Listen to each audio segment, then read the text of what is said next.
Okay, first hit the N panel. Let's see here, the N. That way you can see this transform orientation box right here. All right. Then we'll also be using the redo panel up here, and we'll probably want to use some snapping. That can be convenient. So I'm going to add an empty. I'm going to grab it over here, snap it to the top right vertex.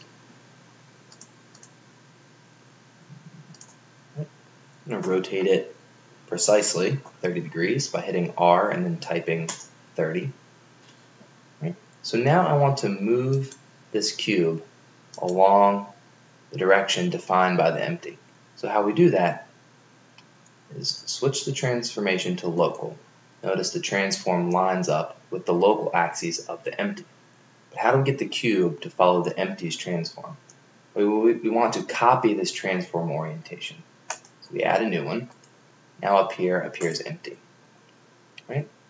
Here in the redo, make sure you have overwrite previous checked if you want to. And let me explain why that's convenient. If I'm going to be moving this empty around a lot to define a direction, right, all I have to do is hit plus, and it won't keep generating multiple new transforms.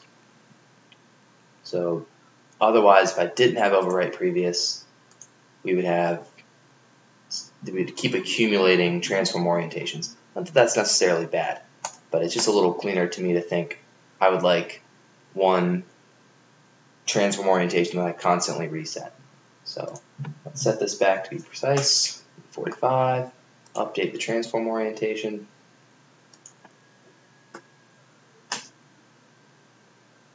Okay. Again. Okay.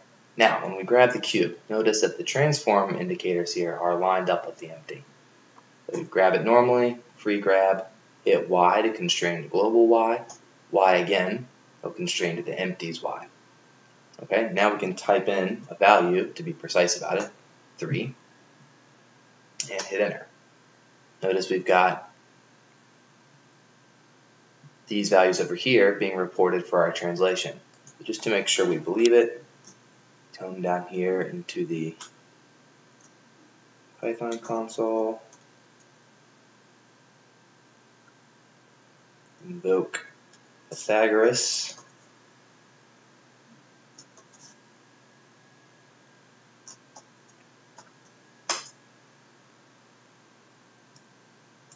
excellent. We moved it 3 units at a 45-degree direction accurately. Okay.